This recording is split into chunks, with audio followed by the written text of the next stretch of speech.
Have you been keeping up with the NBA Finals? Yeah, game six tonight to see if Boston can force a game seven. Uh, it's been interesting to see this series that when you look at the final scores, they don't appear to be close, right? They're usually about 10 or it's a double figure deficit, but they are close up until, maybe the end of the game when one team goes on a run. And a double digit lead is not significant in this series because we've seen both Boston and Golden State put together huge runs and huge rallies. So you can imagine that TD Garden is going to be electric tonight in support of that Boston team. Yeah, and I think they can get that win, but they're not going to win this series. And I think that they lost this series in Game 4 when they could have gone up 3-1. They had an incredible opportunity, and man, when they gave that one away and let them come back 2-2 and then down 3-2, I'm like, it's over. They may force Game 7, but it's over. I think they actually had a chance to beat these guys. Yeah, and you look at it, when does Steph Curry go 0 for 9 from three-point range, and yet the Warriors have enough to beat you? Andrew Wiggins has been sensational in this series, and you can see why they wanted him.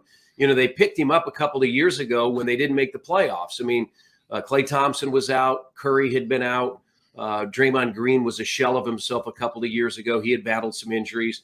And so, Wiggins was really the long play. Even though they got him in the short term, they thought if we can pair him with the Splash Brothers, with Draymond Green, and with all we're doing, and he's proving to be a very valuable player right now for Golden State. Looking forward to that continuing, like you said, Game 6 tonight.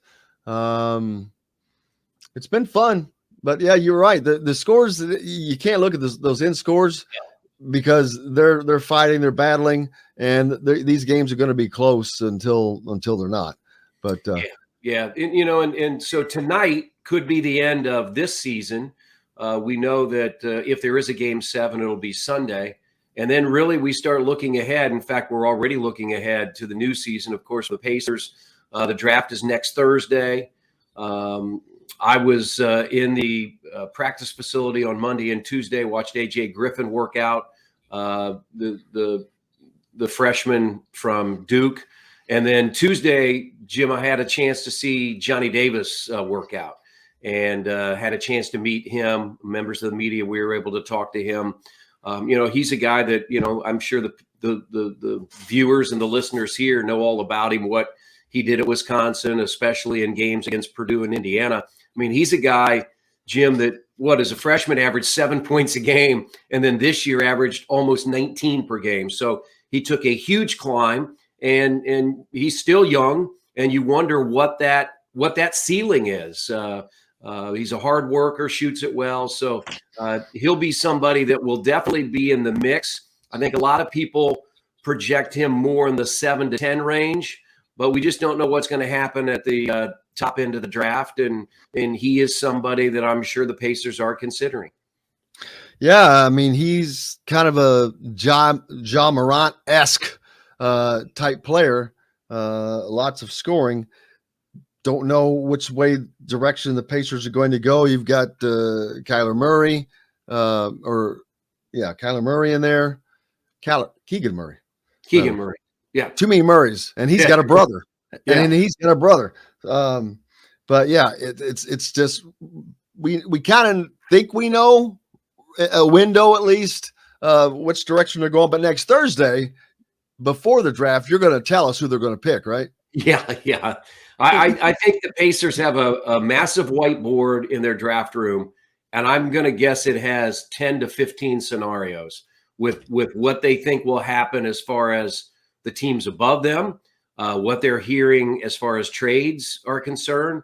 I would not be surprised to see the Pacers be aggressive in a trade to potentially pick up another first-round pick, just like they did last year. I mean, I've told people, Jim, that we have to let it play out. But I think the 21 draft was a good one for the Pacers when you think that they were picking 13 and they got Chris Duarte, who I think is going to be an excellent pro. He averaged 13 points last year as a rookie. They got Isaiah Jackson with a second first-round pick at 23. I think he's a definite rotational player in the league. And then when the draft was over, they immediately signed Dwayne Washington Jr. Out of Ohio State. And, again, we can talk about how difficult the season was and you had to play all these young guys. But Dwayne Washington Jr. was a guy that got plenty of experience this year. So they have 3 guys from last year's draft that all are rotational players. And if you can add a couple, you're going to get one at number 6. Maybe you get another one somewhere in the first round. All of a sudden, in a 2-year span, you've added 5 young players on really good contracts to your roster. And if you look at teams that have made the move in the NBA the last few years to go from just where the Pacers were this past year, 25 or so wins, Memphis, Cleveland, and they've done it through the draft with multiple picks. So I'm sure that's something that's swirling around Kevin Pritchard and the front office's thoughts is, we know we're growing this. How quickly can we grow it? And do we need to go out and get another good young player? Yeah, and the options are, once you hit that 5th spot, which is where Detroit is, that's where the mystery just starts. Yeah. And it goes down. I mean, I'm looking at one potential Dyson Daniels, who's a shooting guard, projected there possibly. Jeremy Sochan from Baylor, projected possibly to the Pacers. Big 6'9", a very, very talented guy. And then you've got Murray as well, along with AJ Griffith that you talked about. So it's just, but it's a mix. What do the Pacers need mostly right now? Yeah, I think the question is, in a draft, do you take need or you take best player available? And I think sometimes when you go need, you can make a mistake. I think in this day and age, Jim, when you look at all of these teams and the successful teams, you have just a lot of talented wings, a lot of people that can create their own shot, that are 3-and-D type guys. Benedict Mathurin out of Arizona is a guy that I think is going to be in that mix too.